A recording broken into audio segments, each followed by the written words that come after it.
ইহোপকার দান সেটা হলো রাজস্বিক দান, যে আমার অনেক আছে আমি দিয়ে দিলাম, কিন্তু এই দেওয়াটার পেছনে আমার স্বার্থ আছে, আমার চাওয়া পাওয়া আছে। এই দানকে বলা হয় রাজস্বিক দান। এই দান কিন্তু ভগবানের সেবায় লাগে না। যার পেছনে নিজের স্বার্থ থাকবে, নিজের চাওয়া পাওয়া থাকবে, সেই দান কখনো ভগবানের সেবায় আসতে পারে না। ইহোপকার দান হলো রাজস্বিক দান। আরেকটি দান হলো নিষ্ফল দান। নিষ্ফল দানটা কেমন গোমা? ইচ্ছে না থাকা সত্ত্বেও আপনি দিলেন। ইহোপকার দানটা হলো নিষ্ফল দান। সবার উপরে যে দান সেটা হলো সাত্ত্বিক দান। সাত্ত্বিক দানটা কেমন গোমা? আমার বেশি নেই, আমার অল্প আছে। কোনো হরিবাসর হচ্ছে, বৈষ্ণব সেবা হচ্ছে, আমার বেশি থাকার দরকার নেই। কোনো হরিবাসরে গিয়ে আমি যদি ভক্ত সেবার জন্য, ভগবান সেবার জন্য আমি যদি 5টি টাকা দান করতে পারি, ভক্ত সেবার জন্য, বৈষ্ণব সেবার জন্য আমি যদি মন থেকে 5টি টাকা দান করি, যে হে প্রভু আমার তো বেশি সামর্থ্য নেই, আমার যেটুকু আছে সেটুকু আমি তোমার সেবায় দিলাম, এটুকু তুমি কৃপা করে গ্রহণ করো। আমার তো বেশি নেই দয়াময়, যেটুকু আছে তোমায় দেওয়ার মতো কিছু নেই, আমার যেটুকু সামর্থ্য আমি তোমায় দান করলাম। এমন ভাবে যদি কোনো ভক্ত দান করতে পারে, সেই দানটুকু কিন্তু আমার ভগবানের সেবায় লাগে গো মা। বেশি কিছু দেবার প্রয়োজন হয় না ভগবানকে। ভক্ত যদি ভক্তি মাখিয়ে ভগবানকে কিঞ্চিৎ দান করতে পারে, সেইটাই ভগবানের সেবায় লাগে। তুলসী দল মাত্রেন জলস্য চুলুকেন বিক্রিণীতে সমাত্মানে ভো ভক্তেব্য ভক্তবৎসল। ভগবান বলছে আমার বেশি কিছু লাগে না। ভক্ত যদি ভক্তি ভরে ওই 1 ফোঁটা নয়ন জল তুলসী দিয়ে যদি আমার চরণে আত্মসমর্পণ করতে পারে, যদি আমাকে ডাকতে পারে, ডাকার মতো ডাকতে পারে, নিজেকে আত্মসমর্পণ করে দিতে পারে, আমি সেই ভক্তের কাছে বিক্রি হয়ে যাই। ভগবানকে বেশি কিছু দেয়া লাগে না। যদি একটি তুলসী পত্র দিয়ে নয়ন জল বর্ষণ করে ভগবানের চরণে যদি আমরা দিতে পারি, ভগবান চিরতরে ভক্তের কাছে বিক্রি হয়ে যায়, ভগবান চিরতরে ভক্তের কাছে বাধা পড়ে যায়। ভগবানকে আমরা কি দিতে পারি গো মা? কিছুই পারি না। কি দেব? তাকে দেওয়ার মতো কিছু আছে? যিনি ঐশ্বর্যের মালিক, সর্ব ঐশ্বর্যপূর্ণ যিনি, তাকে আমরা কি দেব? তাকে দেওয়ার মতো কিছু নেই। দেব কি? ভগবান কি? ভগবান কাকে বলে? এই যে ভগবান ভগবান করি, প্রত্যেক কথায় আমরা ভগবান বলি, যে সেই তো ভগবান হয়ে যায় না মা। যাকে তাকে ভগবান বলা যায় না। যাকে পারলাম ভগবান বলে দিলাম, সেটা হবে না। সবাই ভগবান নয়। ভগবান একমাত্র সেই হতে পারে যিনি সর্ব ঐশ্বর্যপূর্ণ হতে পারে। ভগবান হলেন সর্ব ঐশ্বর্যপূর্ণ। এই 6টি গুণ যদি কারোর মধ্যে থাকে, ভাগবত বলছে তাকে ভগবান বলা যায়। 6টি গুণ কি গো মা? বলছে ঐশ্বর্যস্য সমগ্রস্য বীর্যস্য যশা শাস্ত্রীয় জ্ঞান বৈরাগ্যস্য স্বর্ণং ভবৈতিং গণা। ঐশ্বর্যস্য সমগ্রস্য বীর্যস্য যশা শাস্ত্রীয় জ্ঞান বৈরাগ্যস্য স্বর্ণং ভবৈতিং গণা। 6টি গুণ থাকতে হবে। 6টি গুণ কি? যে শ্লোকটি আমি বললাম আপনাদের কাছে ভাঙিয়ে বলছি। 6টি গুণের অধিকারী ভগবান। যে 6টি গুণের অধিকারী হবে তাকে আমরা ভগবান বলতে পারবো, যাকে তাকে ভগবান বলা যাবে না। বলছে সর্বপ্রথম হলো ঐশ্বর্য। তার মতো ঐশ্বর্য কারোর আছে? ইহজগতে যে যত বড়ই ধনী হোক না কেন, ভগবানের উপরে ঐশ্বর্য কারণ নেই। কি ঐশ্বর্য আছে আমাদের? কিছু সোনা থাকলেই আমি বড় ধনী, কিছু অর্থ থাকলেই আমি বড় ধনী না। আরে যে সোনাটা সৃষ্টি করেছি, তিনি যদি সৃষ্টি না করতেন আমরা পেতাম কোথায়? কতটুকুই বা আছে আমাদের কাছে? তিনি হলেন সব থেকে বড় ঐশ্বর্যপূর্ণ। তার মতো ঐশ্বর্য আমাদের জাগতিক জগতে কারোর কাছে নেই। তিনি সমস্ত বিশ্ব ব্রহ্মাণ্ডের মালিক, যার ইচ্ছাবিহীন গাছের একটি পত্রও নড়তে পারে না। তার মতো ঐশ্বর্য আর কারণ নেই। তারপরে বলছি বীরত্ব। ভগবানের মতো বীর আর কেউ নেই। ঐশ্বর্য, বীরত্ব, যশ, তার মতো যশ কারোর আছে? নেই। তার মতো যশ কারোর নেই। শ্রী, শ্রী মানে হলো সুন্দর। তার মতো সুন্দর ইহজগতে যে যত বড়ই সুন্দর হোক না কেন, যতই আমরা তাকে দেখে মুগ্ধ হয়ে যাই না কেন, ভগবানের উপরে কারোর রূপ হতে পারে না। যার রূপ দেখে সবাই ভুলে যেত, যার নয়নে নয়ন দিয়ে, যার বদনে একবার নয়ন দিয়ে বদন আর কেউ ফেরাতে পারত না। চিরকালের জন্য সে পথের পাগল হয়ে যেত। তার রূপের উপরে রূপ আছে গোমা? নেই। তারপরে বলছি জ্ঞান। ভগবানের মতো জ্ঞান আর কারোর থাকতে পারে? আমরা যে যত বড়ই পণ্ডিত হোক না কেন, যত শাস্ত্র বেদ অধ্যয়ন করি না কেন, তার মতো কিন্তু জ্ঞান ইহ জগতে কারো। আর বৈরাগ্য, বৈরাগ্যের কথা কত বলবো বলবো, যে বৈরাগ্যের কথা বলে শেষ করা যাবে না। এই জগৎ জীবকে উদ্ধার করবার জন্য মাত্র 24 বছর বয়সে যিনি সন্ন্যাস নিয়ে এই জগৎবাসীর উদ্ধারের জন্য যিনি ঘর ছেড়ে পথে বাহির হয়েছে, আমাদের মতো কলির জীবকে উদ্ধার করবে বলে নিজে ধুলাই গড়াগড়ি দিয়ে হা কৃষ্ণ কৃষ্ণ বলে কেঁদেছে। ভক্ত ভাব অঙ্গীকার করি গোড়ারায়, আপনি আচরি ধর্ম প্রভু আমার জীবের শেখায়। আপনি না আচরিলে কভু শেখানো না যায়। তিনি নিজে আচরণ করে আমাদের জগৎ জীবকে তিনি শিক্ষা দিয়েছে। ওই জগৎ জীব, তোমরা হরি নামের ধনী ধনী হও। জাগতিক ধনী তোমরা ধনী হয়েও না, তোমরা হরি নামের ধনী হও। একবার হা কৃষ্ণ কৃষ্ণ বলে ধুলায় গড়াগড়ি দিয়ে কাঁদো। একবার বদনে হা কৃষ্ণ কৃষ্ণ বলে ডাকো। ইহজগতে দুই প্রকার কল্পতরু পাওয়া যায়। এক হলো গুরুরূপী কল্পতরু, আর এক হলো বৈষ্ণব রূপী কল্পতরু। আর ভক্তিরূপী ফল আমরা লাভ করতে পারি। ভগবানকে তো পাওয়া যায় একবার যদি বদন ভরি হরি বলা যায়। আহা, 3 প্রকার জিনিস পেয়ে থাকি একবার হরি নাম করলে।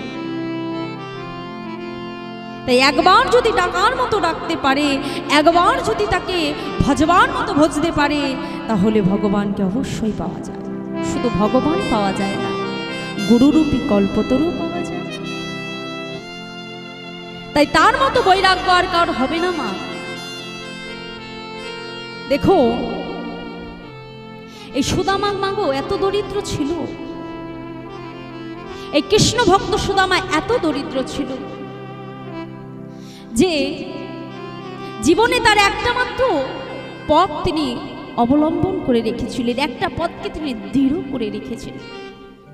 সেটা হলো জীবনে কোনোদিনও সত্য থেকে তিনি সরে আসবে না। সত্যের জন্য তিনি কোনো কিছুর সাথে আপোষ করবে না। যত দুঃখ যত কষ্টই পাক না কেন তিনি ছিলেন পণ্ডিত, বেদ বিদ্যা সমস্ত শাস্ত্র তার অধ্যয়ন করা ছিল, সমস্ত কিছু নখদর্পণে ছিল। সেই বেদ বিদ্যা তিনি ছাত্রদেরকে শিক্ষা দিতেন, আর শিক্ষা দিয়ে যা কিছু অর্থ পেতেন সেই দিয়ে তিনি কোনো রকমে তার সংসারটাকে চালনা করতেন। হয়তো কোনোদিন খাবার জুটত, কোনোদিন জুটত না, তবুও কোনোদিন কারোর কাছে ভিক্ষা করেন। যেটুকু পেত তাই দিয়ে সেবা করত। 3 দিন 4 দিন চলে যায়, সেবা হয় না, তার স্ত্রীর অঙ্গে একটি বসন্ত দিতে পারে না, সন্তানদের মুখে এক মুঠো অন্ন দিতে পারে না সুদামা। এত কাঙাল, এত দরিদ্র। বহুদিন বাদে কিছু জোগাড় করে রন্ধন করে সবই খেতে বসেছে সেই কৃষ্ণ ভক্ত সুদামা। এত গরিব ছিল গো। এখন সেবা করছে, এমন সময় তার বাড়ি যে গাই, সে গাভী মাতা, সে ডেকে উঠেছে খোদার জন্য। নিজে পোশাকটুকু ভাগ করে কিছুটা নিয়ে গাভী মাতাকে সেবা দিয়েছে। সেবা দিয়ে বাকি যেটুকু আছে, দেখুন ভগবান কেমন পরীক্ষা করে। ভক্তকে কিন্তু ভগবান প্রতি পদে পদে পরীক্ষা করে গো মা। ভগবান এত সহজেই ভক্ত বললে ভক্ত হওয়া যায় না।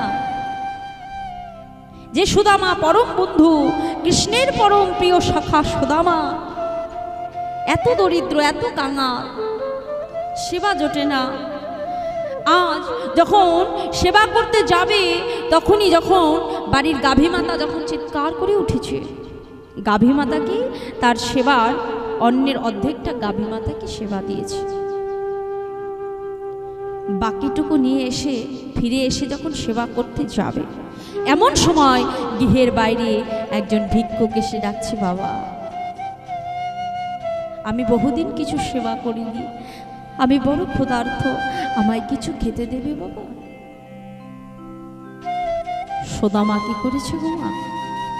বাকি যেটুকু অন্ন ছিল সেটুকু ওই ভিক্ষুককে সেবা দিয়ে দিয়েছে। নিজে এক ঘটি জল খেয়ে সুদামা রয়েছে। দেখুন বৈরাগ্য কাকে বলে। আর ওদিকে ভগবান অন্তরে বুঝতে পেরেছে তারই তো পরীক্ষা, তিনি তো সবই জানেন। রুক্মিণী সত্যভামা যখন সোনার পাত্র করে নানাবিধ ব্যঞ্জন সাজিয়ে ভগবানকে যখন সেবা দিতে এসেছে,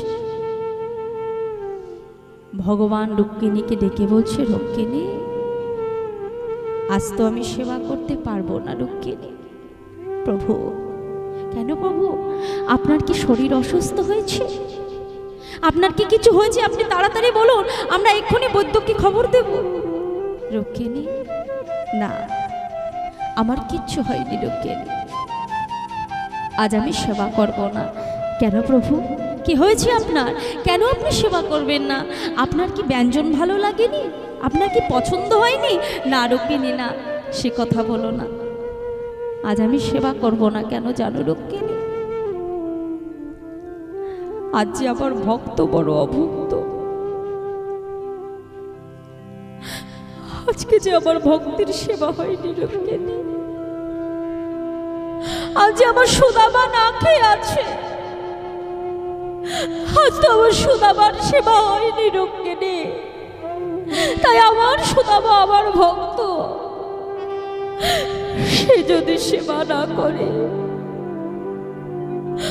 আমি কেমন করে সেবা করবো রুক্মিণী? আমার সুদামা যে অভুক্ত আছে, আর আমি কেমন ভাবে আমার মদনে পারস তুলে দেব বলো? বলো রুক্মিণী, আমায় বলে দাও। আমার সুদামা যে খাইনি রুক্মিণী, তাই আজ যে আমিও খেতে পারবো না রুক্মিণী। আহা, এই তো ভালোবাসা মা, এটাই তো বৈরাগ্য। আজ সুদামা সেবা করেনি বলে আজ ভগবান তিনি নিজে অভুক্ত থাকলে, শুধুমাত্র সুদামার সেবা হয়নি বলে। এই তো ভক্তি, এই তো ভালোবাসা। তা এই হলো 6টি পদ। এই 6টি গুণ যার ভেতরে থাকবে, এই হলো 6টি গুণ। এই 6টি গুণে যে সম্পূর্ণ হবে, এই 6টি গুণে যে গুণী হবে, তাকেই ভগবান বলা যাবে। যাকে তাকে ভগবান মনে করলাম আর ভগবান বলে দিলাম, যাকে তাকে ভগবান বললে ভগবান হয়ে যায় না।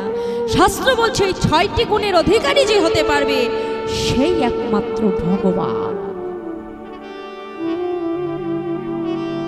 তাই কোনো ভক্ত যদি ভক্তি ভরে ভগবানকে ভালোবাসে, ভক্তি ভরে যদি ভগবানের চরণে কিছু দান করে, সেই দানই হলো সাত্বিক দান। এই সাত্বিক দান করে ভগবানকে পেয়েছে কে পেয়েছে? বলি মহারাজ আত্মনিবেদনের মাধ্যমে ভগবানকে পেয়েছে। এই বলি মহারাজ একদিন তিনি দানবব্রত যজ্ঞের আয়োজন করল। এই দানবব্রত যজ্ঞে বলি মহারাজের কাছে যে যা চাইবে, বলি মহারাজ তাকে তাই দেবে। তিনি সংকল্প করলেন যে আজ তার কাছে যে যা চাইবে তিনি তাকে তাই দেবেন। অন্তর্যামী ভগবান ভক্তকে পরীক্ষা করবে বলে আজ কি করেছে গো মা? আজ ক্ষুদ্র ব্রাহ্মণের বেশ তিনি ধারণ করেছে, বামন রূপ ধারণ করেছে। ছোট্ট একটি ব্রাহ্মণ, কি সুন্দর রূপ তার, এক হাতে কমণ্ডল নিয়ে ভগবান গুটি গুটি পায়ে আসছে আজ শুক্রাচার্যের আশ্রমের দিকে। আর শুক্রাচার্য তিনি ছিলেন দৈত্যগুরু শুক্রাচার্য। এই শুক্রাচার্য বাবা এ আবার যেমন তেমন নয়। এই শুক্রাচার্য ছিলেন বলি মহারাজের গুরুদেব। তাই ভগবান যখন বলি মহারাজের কাছে গুটি গুটি পায়ে এগিয়ে আসবে, বলিকে আজকে সর্বহারা করবে বলে, শুক্রাচার্য কিন্তু আগে থেকেই বুঝতে পেরেছে। বুঝতে পারলো কেমন ভাবে? না, এই শুক্রাচার্য আমার অষ্টসিদ্ধি জানতো বাবা। এই অষ্টসিদ্ধিটা কি? অষ্টসিদ্ধি হলো অনিমা, মহিমা, লঘিমা, ঈশিতা, বসিতা, প্রাপ্তি, প্রাকাম্য, কামবশয়িতা বা গরিমা। এই হলো অষ্টসিদ্ধি। এই এক একটা সিদ্ধির এক একটা গুণ। অনিমার দ্বারা যে কোনো ব্যক্তি নিজেকে, তার দেহটা অণুর মতো ক্ষুদ্র করে নিতে পারে, যখন তখন অদৃশ্য হয়ে যেতে পারে, নিজের শরীরটাকে অণুর মতো করে নিতে পারে। মহিমার দ্বারা তার শরীরটাকে নিজের ইচ্ছা মতো বড় করতে পারে। এই অষ্টসিদ্ধি জানতো বীর হনুমান। বীর হনুমান 8টা সিদ্ধি জানতো। দৈত্যগুরু শুক্রাচার্য তিনিও জানতেন অষ্টসিদ্ধি। মহিমার দ্বারা নিজের শরীরটাকে ইচ্ছা মতো তিনি বড় করতে পারতেন। গরিমার দ্বারা নিজের শরীরটাকে ইচ্ছে মতো তিনি ভারী করতে পারতেন, যত ইচ্ছা ভারী করতে পারবে। লঘিমার দ্বারা নিজের শরীরকে যে যার মতো হালকা করে দিতে পারে, হালকা করে ভেসে থাকতে পারে বাতাসে, লঘিমার দ্বারা। প্রাপ্তির দ্বারা কোনো ব্যক্তি সে যা কিছু চায়, চোখ বন্ধ করে যদি কিছু ইচ্ছে করে যে আমার ওই জিনিসটা লাগবে, যদি মনে করে যে আমি এখন আম খাবো, সে সেটাই সঙ্গে সঙ্গে সেখানে পেয়ে যাবে, সে যা কিছু চায়। তা এমন হলো এক একটা সিদ্ধি, 8 প্রকারের সিদ্ধি। অনিমা, মহিমা, লঘিমা, গরিমা, প্রাপ্তি, প্রাকাম্য, ঈশিতা, বসিতা। এই হলো 8টা সিদ্ধি, অষ্টসিদ্ধি। তাই অষ্টসিদ্ধি জানতো দৈত্যগুরু শুক্রাচার্য। তা সে কিন্তু বুঝতে পেরেছে যে ভগবান আজকে বামনের রূপে বলির কাছে এগিয়ে আসছে। তাই বলিকে সাবধান করছে শুক্রাচার্য। শুক্রাচার্য বলছে, বলি শোনো, বলি তোমাকে একটা কথা বলি। বলি ওই যে দেখছো না দূরে একজন ব্রাহ্মণ আসছে, ওই ব্রাহ্মণ যদি আজকে তোমার কাছে কিছু চায়, তুমি কিন্তু তাকে কিছু দেবে না।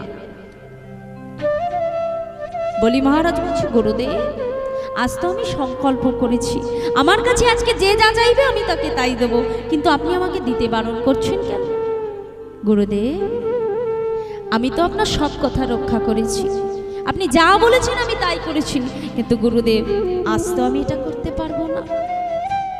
আজ তো আমি সংকল্প করেছি, আমার কাছে যে যা চাইবে আমি তাকে তাই দেবো, তাই আজ আমি আপনার কথা রক্ষা করতে পারবো না। মাগো, শাস্ত্রে বলছে সে গুরু গুরু নয় যে গুরু শিষ্যকে তার ভগবানের কাছ থেকে দূরে সরিয়ে আনে। সে গুরু গুরু নয়, সেই মা মা নয় যেই মা সন্তানকে ভক্তি পথে যেতে দেয় না, সেই মা কোনোদিন মা হতে পারে না। সেই পিতা পিতা নয় যে পিতা সন্তানকে ভক্তির পথে এগিয়ে না দেয়, সেই পিতা পিতা নয়। তাই আজ ভগবান যখন গুটি গুটি পায়ে বলির কাছে এসে দাঁড়িয়েছে, আহা কি সুন্দর রূপ তার। ভগবানকে দেখে ভগবান যখন গুটি গুটি পায়ে এগিয়ে আসছে, ভগবানকে দেখে বলির স্ত্রী তার মনে বাসনা জেগেছিল যে আহা কি সুন্দর রূপ তার, একে যদি আমি পুত্ররূপে পেতাম, একে যদি আমি পুত্ররূপে পেতাম, আমি আমার বুকের স্তন ওকে পান করাতাম, আমার বুকের দুগ্ধ ওকে পান করিয়ে আমি আমার মাতৃত্ব স্বাদ পূরণ করতাম। আহা, ভগবানের সেই রূপ দেখে আজ বলি সঙ্গে সঙ্গে ছুটে এসেছে, সঙ্গে সঙ্গে তার চরণ ধৌত করলেন, চরণ ধৌত করে আসন পেতে তাকে বসতে দিয়েছে। তার সেবা দিয়ে বলি মহারাজ ধীরে ধীরে তার কাছে গেছে, ভগবানের কাছে যেয়ে বলছে, প্রভু বলুন আমি আপনাকে কি দিতে পারি, বলুন ব্রাহ্মণ আমি আপনাকে কি দিতে পারি। ধীরে ধীরে ব্রাহ্মণের কাছে যেয়ে বলছে, ব্রাহ্মণ বলুন আপনি আমার কাছে কি চান। ভগবান তো বড় চতুর গো মা, বলছে শোনো আমি তো ছোটখাটো ব্রাহ্মণ, আমার বেশি কিছু চাই না গো, আমার ত্রিপদ ভূমি চাই, আমার তো বেশি কিছু লাগবে না গো, ওই সামান্য একটু সাধন ভজন করবো, জপ তপ করবো, তার জন্য বেশি কিছুর প্রয়োজন নেই, আমার ত্রিপদ ভূমি হলেই হবে। বলি মহারাজ হেসে বলছে, কি হবে বলি মহারাজ, আমার কাছে কতজনে কত কিছু চাইছে, কত অর্থ চাইছে, সোনা দানা চাইছে, কত জমি চাইছে, সম্পত্তি চাইছে, যা যে যা চাইছো আমি তাকে তাই দিচ্ছি, আর তুমি কি না আমার কাছে মাত্র ত্রিপদ ভূমি চাইছো। বলছি হ্যাঁ আমার বেশি কিছুর প্রয়োজন নেই, আমার ত্রিপদ ভূমি হলেই হবে। বলি মহারাজ বলছে বেশ আমি তোমাকে তাই দেব। ভগবান বলছে দেখো আমি তো অমনভাবে বললে নেব না, তোমাকে আগে আমার এই কোমণ্ডলের গঙ্গার জল হাতে নিয়ে তোমাকে আগে তিসক্ত অঙ্গীকার করতে হবে যে আমি তোমার কাছে যা চাইবো তুমি আমাকে তাই দেবে। সঙ্গে সঙ্গে শুক্রাচার্য বুঝতে পেরেছে এই তো সর্বনাশ হয়েছে, ভগবান তো এক্ষুনি বলির কাছ থেকে সব কিছু কেড়ে নেবে। সঙ্গে সঙ্গে শুক্রাচার্য কি করেছে গোমা, যোগ বলে একটি কীটের রূপ ধারণ করে কোমণ্ডলের মুখে যে আটকে রয়েছে, যাতে কোমণ্ডল থেকে জলও বাহির হবে না আর বলির সংকল্প করাও হবে না।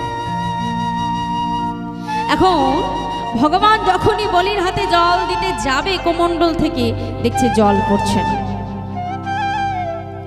ভগবান সঙ্গে সঙ্গে যখনই চোখ বন্ধ করলেন দেখলেন শুক্রাচার্য কীট রূপ ধারণ করে যোগ বলে তার নলের মুখটা আটকে রেখেছে। সঙ্গে সঙ্গে ভগবান মৃদু হেসে বলছি, বলি আমার কি মনে হয় জানো তো, আচ্ছা এই কোমণ্ডলটা তো বেশি দিন অনেক দিন ব্যবহার করা হয়নি, অনেক দিন পরে আছি, আমার মনে হয় এই কোমণ্ডলের মুখে হয়তো কোনো ময়লা জমেছে। আচ্ছা বলি দাও তোমার ওই সিংহ আসন থেকে তুমি একটা কুশ তোলো দেখি। বলছে আজকে আমি শিষ্যর হাতে গুরুকে শিক্ষা দেব। বললাম যে গুরু গুরু নয় সে গুরু গুরু নয়, যে গুরু শিষ্যকে ভগবানের কাছ থেকে দূরে সরিয়ে আনে সে গুরু কোনোদিনও গুরু হতে পারে না। তাই আজ ভগবান বলছে আমি আজকে শিষ্যর হাত দিয়ে গুরুকে শিক্ষা দেব। তাই কি করেছে, বলিকে দিয়ে একটা কুশ তোলালে, আর ওই কুশটাকে হাতে নিয়ে বলিকে বলছে, বলি তুমি নিজ হাতে ওই আমার কুমণ্ডলের মুখটা তুমি পরিষ্কার করে দাও। বলি মহারাজ যেই না কুশটা নলের ভেতরে দিয়েছে, সেই কুশ যেয়ে শুক্রাচার্যের চোখে বিঁধে গেল। সঙ্গে সঙ্গে শুক্রাচার্য নলের মুখ থেকে বেরিয়ে আসলেন, আর নলের মুখ থেকে গঙ্গার জল যেই না বলি মহারাজের হাতে পড়েছে, সঙ্গে সঙ্গে বলি মহারাজ তিসত্য অঙ্গীকার করলেন। বেশ, আপনি আমার কাছে যা চাইবেন আমি আপনাকে তাই দেব দেব দেব।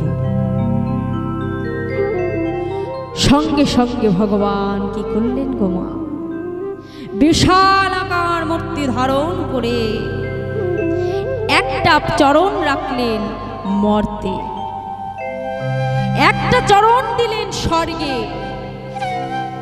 দুই চরণে স্বর্গ মর্ত সমস্ত কিছু দখল করে নিয়েছে, আর কিছু দেবার নেই। ভগবান বলছি, বলি তুমি আমাকে অঙ্গীকার করেছো, আমি ত্রিপদ ভূমি তোমার কাছ থেকে চেয়েছি, তাই দুটো চরণ আমি দিয়েছি, কিন্তু এখনো একটি চরণ আমি কোথায় রাখবো তুমি আমায় বলে দাও। বলি মহারাজ বলছি, তুমি দুটো চরণ দিয়ে আমার কাছ থেকে সব নিয়েছো, তুমি যদি তৃতীয় চরণটা আমাকে দর্শন করাতে পারো, আমি তোমাকে তৃতীয় চরণ রাখবার জায়গা দেব। আমি কথা দিলাম, দেখাও তোমার তৃতীয় চরণ।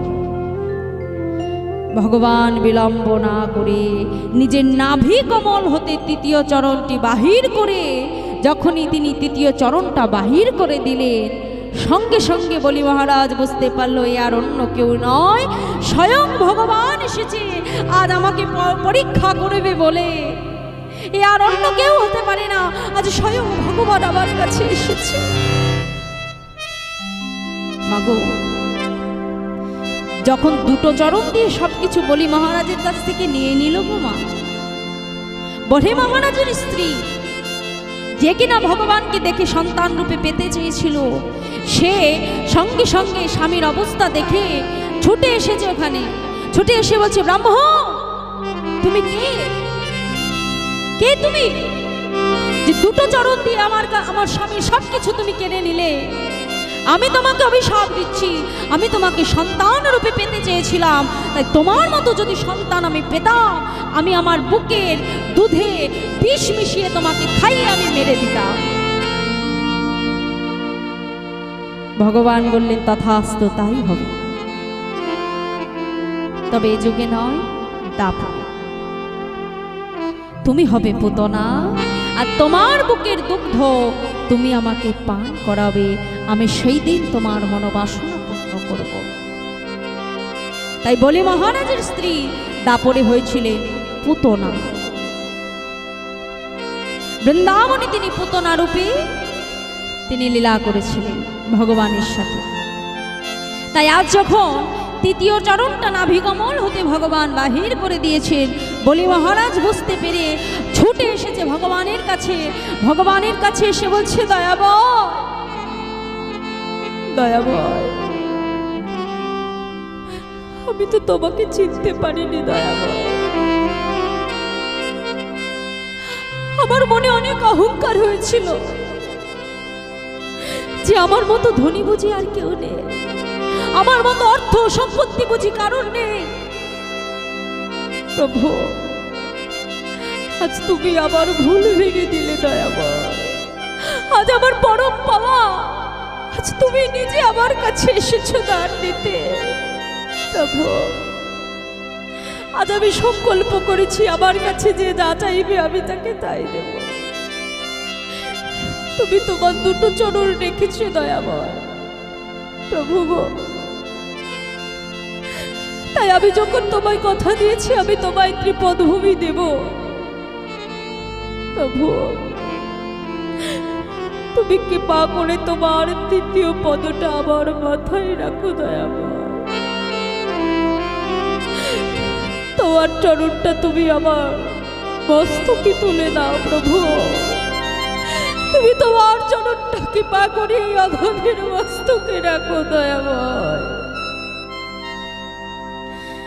অন্তর্যামী ভগবান আমার